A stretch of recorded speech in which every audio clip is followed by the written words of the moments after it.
자기는 날 위해서라면 어떤 일까지 할 수 있어? 사람도 죽일 수 있지. 우리 사랑을 위해서라면? 에이, 거짓말. 아니, 진짠데.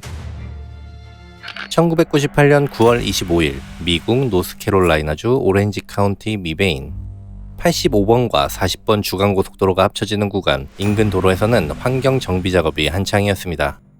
그리고 이 현장, 한 트럭 운전자는 도로 광고판 아래 숲 부근에서 하얗고 동그란 이질적인 물체 하나를 발견하게 되죠. 잠깐, 저게 뭐지? 차에서 내려 그 물체에 가까이 다가간 남자는 온몸에 소름이 쭈뼛 돋아버렸습니다. 바로 사람의 두개골로 보이는 둥근 형태의 뼈가 놓여 있었기 때문이었습니다. 신고를 받고 현장에 출동한 오렌지 카운티 경찰은 수색 끝에 두개골이 발견된 곳 부근에서 나머지 유골들도 찾아냈습니다. 발견 당시 시신은 거의 100골화가 진행된 상태였지만 사망자의 상의를 제외한 옷가지나 신발 등은 그대로 남아있었다고 하죠. 반바지 주머니에선 $20 지폐 2장과 $10 지폐 1장이 나왔습니다. 부검 결과 사망자에게 외상의 흔적은 없었지만 목이 졸려 사망했고 시신은 이곳에 유기된 것으로 추정되었는데요. 라틴계 어린아이일 가능성이 높았고 키는 150cm 정도로 분석되었죠. 막 자라난 송곳니와 치아 표면에 도포된 실란트는 어린 아이들에게서 볼 수 있는 특징들이었습니다. 두개골에 7에서 10cm의 짙은 갈색 머리카락이 남아있는 걸 제외하곤 연조직이 거의 남아있지 않아 성별을 파악하는 것도 어려웠다고 하는데요. 입고 있었던 옷가지를 통해 높은 확률로 소년일 것이라 추측만 했다고 하죠. 하지만 이외에 얼굴도 나이도 아무것도 확인할 수 있는 게 없었습니다. 비슷한 연령대의 실종사건 기록을 확인해 봤지만 비슷한 신고건도 전혀 없었고요. 정확한 모습은 아니지만 발견된 두개골에 기반해 초상화를 그려 언론을 통한 수배도 해봤지만 아이를 아는 사람은 나타나지 않았습니다. 사람들은 이 아이를 발견된 장소를 따 광고판 아래의 소년 혹은 도시 이름을 딴 미베인의 아이라고 부르기 시작했죠. 우리나라의 개구리 소년처럼 말입니다. 이런 막막한 상황에서도 이 사건의 담당 수사관 팀 호는 포기하지 않았습니다. 저는 이 사람이 참 존경스럽더군요. 과학기술의 도움을 적극적으로 활용하기 시작했죠. 이 당시 효과적으로 사용되던 방법 중 하나가 동위원소 분석이었는데요. 이번 사건의 경우 아이의 유해에 남아있던 꽃가루를 분석했다고 하죠. 그리고 경찰은 이 꽃가루가 조지아 북부와 엘라베마 북부에서 자라는 식물의 특징과 일치한다는 사실을 밝혀냅니다. 솔직한 말로 당장 이 사실로 무언가 할 수 있는 건 아니었지만 경찰은 그저 최선을 다해 할 수 있는 일을 이어나갈 뿐이었다고 하죠. 시간이 흘러 2011년 유해가 발견되고 무려 13년이 흘렀습니다. 여전히 포기를 모르는 담당 수사관 팀은 이 사건의 유명한 법의학 조각가 프랭크 벤더를 참여시켰죠. 이 조각가는 DNA 기술을 바탕으로 사건의 용의자나 피해자의 얼굴을 복원하는 것으로 유명한 인물이었는데요. 실제로 여러 유명 사건에 참여한 경력도 있었습니다. 그가 완성한 흉상의 모습입니다. 이 흉상은 전국 언론에도 공개가 됐지만 아쉽게도 별다른 성과를 거두진 못했는데요.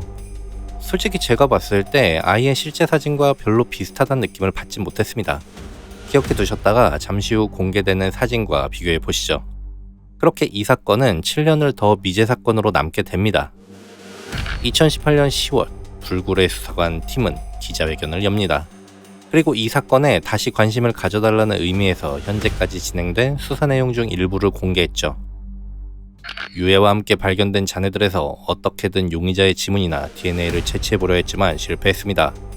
하지만 좀 더 정밀한 DNA 분석을 통해 광고판 아래의 소년은 9세에서 12세의 어린아이이고 1998년 6월에서 7월 사이 사망한 것으로 추측된다는 결과를 얻었습니다.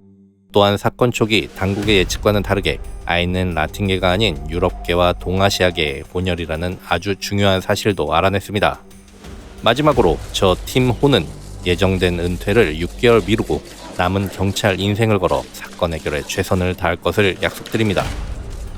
기자회견을 마친 팀은 이 불쌍한 아이의 살인사건을 해결할 수 있게 해달라고 신께 기도했습니다. 이로부터 2달 뒤 이 사건 수사에 유명한 유전 계보학자이자 생물학자인 바바라 벤터가 참여했습니다. 그녀는 베어브룩 살인사건과 골든스테이트 킬러 사건을 해결하는데 큰 기여를 했던 인물이었죠. 그리고 본격적인 유전자 계보 수사가 진행되었습니다. 수사팀을 정비한 팀은 유전계보 데이터베이스 쥐드매치에 아이의 DNA를 매칭했고 그 결과 아이의 친척으로 추정되는 인물이 발견되었습니다. 그렇게 발견된 아이의 이름은 로버트 애덤 위트. 미국인 존 러셀 위트와 한국인 조명화 씨 사이에서 태어난 아들이었습니다. 참고로 유전자 계보 수사에 대해 다룬 영상을 이 영상 끝부분 추천 영상으로 올려두었습니다. 궁금하시다면 참고 부탁드립니다. 아이의 어머니 조명화 씨는 1954년생으로 대한민국에서 태어나 자란 평범한 여성이었습니다. 존 위트는 미 공군에서 근무 중이던 군인이었는데 한국으로 파병을 오게 됐고 명화 씨를 만나게 됐죠. 존은 명화 씨보다 8살 연하였지만 이들에게 나이는 그리 중요한 게 아니었습니다. 둘의 관계는 빠르게 깊어졌고 결국 명화 씨는 존과 함께 미국으로 건너가 결혼하게 됩니다. 광고판 아래의 소년 로버트는 1988년 둘 사이에 태어난 사랑스러운 아이였죠. 가족들을 모두 한국에 두고 홀로 미국으로 이민 온 명화 씨는 비록 외로울 때도 있었지만 사랑하는 남편과 아이를 보며 행복한 결혼 생활을 이어갔다고 합니다. 그리고 존에겐 가족과 친척들이 많았는데 로버트는 보비라는 애칭으로 불리며 이들의 사랑을 독차지했다고 하죠. 아이도 할머니, 이모, 삼촌, 사촌들 모두를 좋아했다고 하더군요. 하지만 로버트가 10살 정도 되었을 무렵입니다. 남편 존이 바람을 피게 된 것이죠. 그것도 잠깐의 바람이 아닌 깊은 사랑에 빠지고 말았습니다. 다시 현재로 돌아와 2018년 아이의 아빠 존은 강도죄로 교도소에 수감되어 있었습니다. 정확히 무슨 짓을 저질렀는지는 알려지지 않았지만 꽤 오랜 징역을 선고받았고요. 그의 형기는 2037년 끝날 예정이었죠. 그래서 수사관 팀은 먼저 아이의 친척들을 찾아 방문했습니다. 아이의 죽음이라는 무거운 사실과 죽음의 원인이 타살이라는 더 무거운 사실을 전해야만 했죠. 그런데 팀의 말을 들은 친척들은 다소 의아해하는 모습이었습니다. 네? 광고판 아래의 소년이 우리 보비라고요? 말씀이 지나치시네요. 아이는 이미 어렸을 때 엄마가 사는 한국으로 보내졌단 말입니다. 그거 제대로 알고 오신 거 맞아요? 그리고 이들의 설명은 다음과 같았습니다. 존이 바람이 난 뒤 당연하게도 명아 씨와의 불화가 이어졌고 결국 그녀는 1998년 먼저 한국으로 떠나버렸다고 하죠. 아이는 존이 키우기로 했지만 아이는 울고 떼를 쓰며 자꾸 엄마를 찾았다고 하는데요. 점점 심해졌다고 하죠. 결국 존은 머지않아 어쩔 수 없이 아이를 엄마가 있는 한국으로 보내야만 했다고 합니다. 그리고 이 모든 이야기는 현재 감옥에 수감되어 있는 존 위트의 주장이었죠. 로버트의 실종 신고가 접수되지 않았던 이유이기도 했고 말입니다. 친척들은 명아 씨와 아이의 소식이 궁금하고 가끔은 보고 싶기도 했지만 상황 자체가 좀 이렇다 보니 그냥 그럴 수도 있다고 받아들였던 것입니다. 요청하신 내용 답변드립니다. 조명화 씨는 1988년뿐 아니라 이후에도 대한민국에 입국한 사실이 없습니다. 그리고 한국 정부로부터 돌아온 조명화 씨의 행적에 대한 답변은 최악의 경우를 가정해야만 했습니다. 경찰은 명화 씨가 한국으로 갔다고 설명된 시기에 미국 내 실종과 관련된 자료들을 몽땅 뒤지기 시작했습니다. 그리고 1998년 당시 부부집에서 약 160km 떨어진 사우스 캐롤라이나주 스파턴버그 어느 쓰레기 더미에서 벌거벗은 신원 미상 여성의 시신이 발견되었다는 사실을 알게 됐죠. 부검 결과 피해자의 양손에는 명백한 결박 흔적이 있었습니다. 그리고 사망 원인은 질식사였죠. 그녀는 사망 후 24시간이 지나지 않은 것으로 판단됐습니다. 부패가 많이 진행되지 않았기 때문에 피해자의 얼굴을 꽤나 유사하게 복원할 수 있었음에도 그녀의 신원을 알아보는 사람은 나타나지 않았다고 하죠. 아이와는 다르게 여성의 죽음은 빠르게 잊혀졌습니다. 이후 20년 동안이나 말입니다. 팀 수사관은 당시 채취한 시신의 지문을 한국 정부에 대조 의뢰했고 피해자는 44세였던 조명화 씨라는 사실이 끝내 밝혀졌습니다. 수감 중이던 존은 경찰이 증거를 들이밀자 결국 모든 사건의 전말을 털어놓았습니다. 당시 36세였던 존은 새로운 연인과 함께 살기를 간절히 원했다고 합니다. 하지만 아내 명화 씨가 자신의 새 출발을 철저히 가로막고 있었죠. 그의 마음대로 아내와 이혼을 할 수도 없었습니다.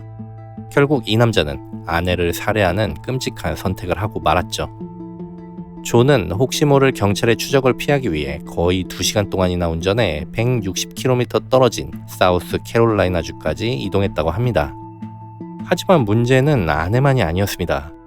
아들 로버트는 아빠의 새 여자를 그리 좋아하지 않았죠. 남자의 새 여자가 아이를 좋아하지 않는 것도 문제였습니다. 아이가 울면서 엄마를 찾는 시간은 점점 늘어났죠. 그리고 존은 또다시 최악의 선택을 했던 겁니다.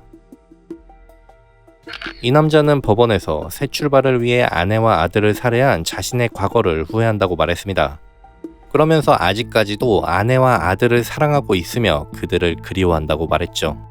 자신이 저지른 일에 대한 큰 죄책감에 시달리고 있으며 2001년에는 스스로 목숨을 끊으려 했다고도 증언했습니다. 아주 치졸하고 뻔뻔하게 그지없는 변명들이었습니다. 법원은 이 남자에게 2건의 2급 살인과 시신 은닉에 대한 유죄를 판결하고 52년의 추가 징역을 선고했습니다. 그의 나이 126세에 가석방될 예정이죠. 제발 고통받으며 오래오래 사시고 125세의 12월 마지막 날 사망하시길 기원하고 있겠습니다.